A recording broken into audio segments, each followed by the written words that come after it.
All right, lesson 1, writing inequalities. This entire unit is going to be about inequalities.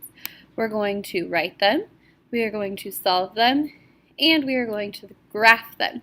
So before we get started, let's talk about what in the world is an inequality.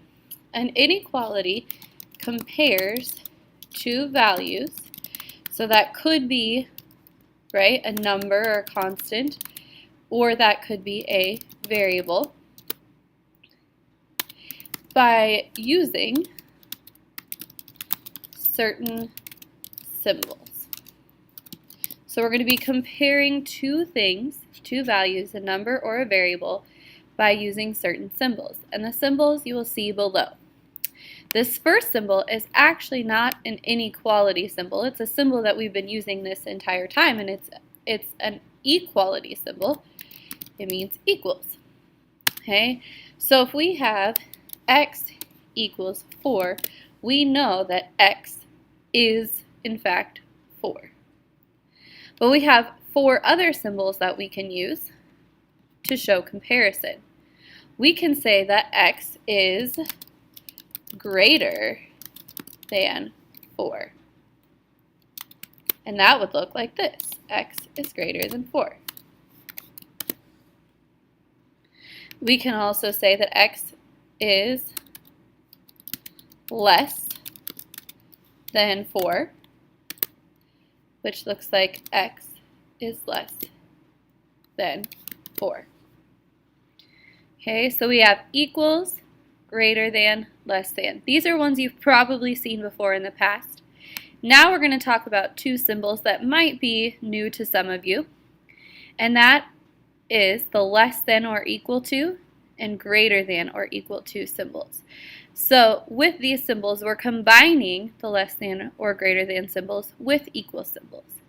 So this one says that x is less than or equal to 4. In other words, when we see this symbol, we're going to think it could be 4, or it could be any number less than 4. This last one, same thing, is greater than or equal to 4. So reviewing the symbols we're going to be using, we have equals, which if we remember from our last unit, we know that that is when we use the word is, right? We have is greater than 4, so the value must be greater than 4. That does not include the number 4. Is less than 4, so x must be less than 4, cannot be equal to.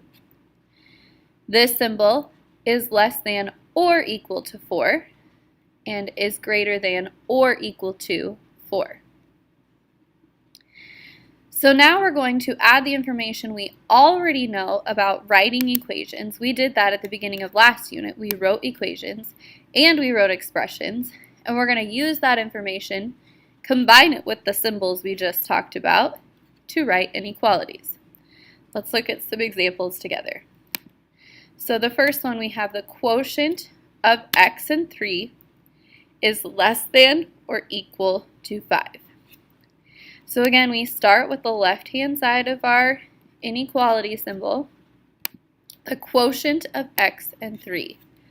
We show the quotient of x and 3 by doing x divided by 3, right? Quotient, fraction, division. So the quotient of x and 3 is less than or equal to 5. So we're going to look for that symbol that we need, less than or equal to. Okay, there it is, less than or equal to. See if I can get it in there. 5.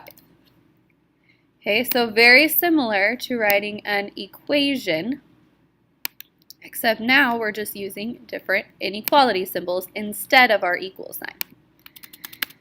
All right, number 2, the difference between x and 4. So we know the difference means subtract x minus 4 is greater than 10. So we put our greater than symbol in, 10. Hope you are getting the hang of it. We're going to do one more together. The product of x and 7. So product means multiplication, and remember we have lots of ways we can show that, but I like to show it very simply without a symbol. So the product of x and 7 is greater than or equal to. So we need the symbol that shows greater than or equal to 21. All right, there is the greater than or equal to symbol. Greater than or equal to 21. All right, now that we've got those 3 examples down, make sure you have these written down in your notes, as well as all of this written down in your notes. So if you did not write it down in the beginning, please rewind and go back and make sure you have this entire table filled out in these 3 examples. And whenever you're ready, you may go on to answer the next on your own. You have number 4 through 8 to try on your own before you go on to lesson 2.